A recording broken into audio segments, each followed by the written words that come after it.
Bonjour, ça va? J'espère que tout va bien, hein? Sinon, j'espère que la parole de Dieu t'apportera de réconfort. Ce matin, j'aimerais partager avec vous une petite méditation sur la pleine conscience. La pleine conscience. Il y a beaucoup de recherches aujourd'hui et heureusement sur la pleine conscience. La pleine conscience est différente de la conscience pleine. La conscience pleine, c'est quand ta conscience ou ton esprit est rempli d'un tas de choses. Tu t'y retrouves même plus. Ça, c'est la conscience pleine. Mais la pleine conscience, c'est la capacité à se concentrer sur une chose à la fois et la faire correctement. C'est souvent utilisé pour dire reviens à toi. Ramène ton esprit à toi. Arrête de te disperser partout dans des idées, dans des choses qui ne te relèvent pas, qui ne te concernent pas. Ramène-toi à toi. Voilà. Ce sujet m'a été, je suis reconnaissant envers une amie avec laquelle, parmi d'autres, nous apprenons l'anglais chaque samedi avant le confinement et à tour de rôle, chacun devait apporter quelque chose. Une fois, nous a parlé de la pleine conscience. Même si j'avais déjà entendu la pratique, elle a vraiment suscité au moins l'intérêt d'aller encore faire de la recherche sur la pleine conscience. Pourquoi je vous parle de la pleine conscience aujourd'hui? C'est parce que c'est une thérapie pour la dépression. Et nous avons beaucoup de gens qui sont déprimés malheureusement dans notre société. Et dans la première lecture aujourd'hui, tirée du livre du prophète Jérémie, chapitre 15, de versets 10 à 21, Jérémie le prophète traverse un moment de dépression. Il commence à maudire le jour de sa naissance, il commence à exagérer ses problèmes, il commence à avoir peur de tout, de rien, il parle sans vraiment communiquer. Vous connaissez hein, les symptômes de quelqu'un qui est déprimé. Et le Seigneur dit à Jérémie, calme-toi, ramène-toi à toi et tu verras que des gens viendront à toi. Parce que le problème de Jérémie, c'était que les gens ne venaient pas à lui pour l'écouter, il était frustré, déprimé. Le Seigneur lui dit, calme-toi, focalise-toi, concentre-toi sur ce que tu as à faire et tu verras que les gens viendront à toi. Mais si tu es dispersé comme ça, craintif comme ça ne va pas marcher. Pratiquer la pleine conscience. C'est moi qui mets ces mots-là dans la bouche de Dieu.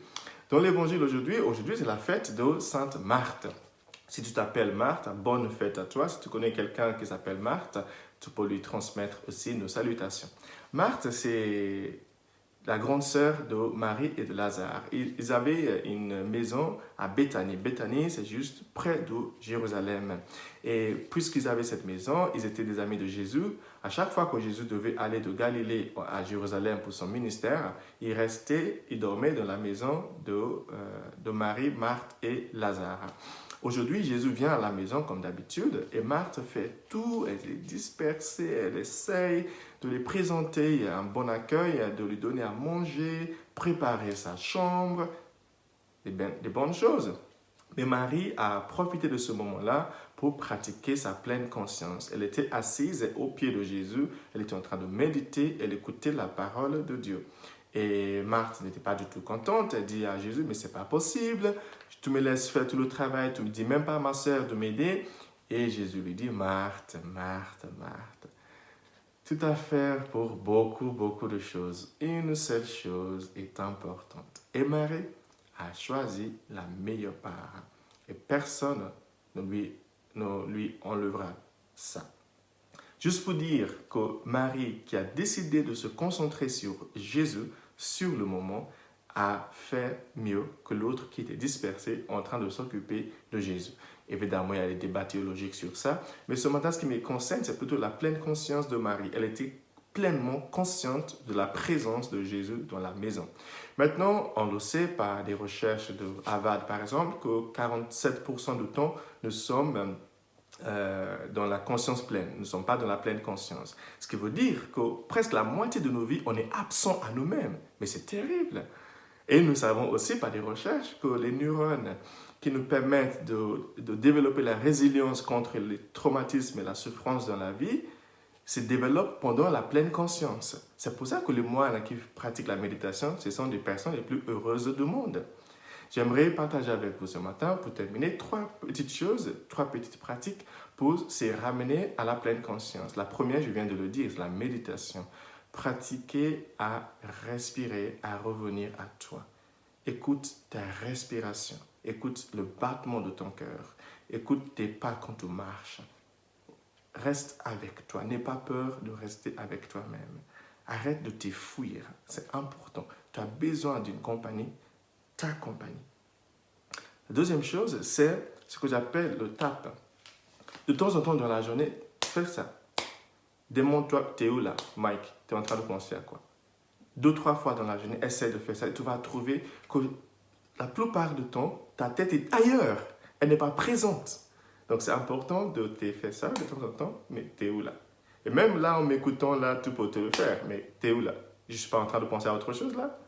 C'est important de te ramener à toi comme ça, en faisant cela. Et la troisième chose à faire pour se ramener à soi, à part la méditation et le fait de se taper, c'est le fait de nommer des gens devant toi. C'est très important d'être pleinement consciente des personnes devant toi. D'abord, ça montre de respect, mais aussi ça te permet de profiter davantage de leur présence. Personne éternelle. Toutes les personnes que tu aimes, que tu connais aujourd'hui, vont mourir et certains d'entre eux bientôt. Donc, profite de leur présence à chaque fois qu'ils sont là, qu'elles sont là, en étant pleinement présent, pleinement présente à ces personnes-là. Et ça se pratique en parlant aux gens, en les appelant par leur prénom. André, Mike, Julie, Jeanne, Marthe, Marie, Lazare. Chers amis, voilà ce que je voulais partager avec vous ce matin sur la pleine conscience. J'espère que ta journée sera heureuse et que Dieu te bénisse, le Père, le Fils et le Saint-Esprit.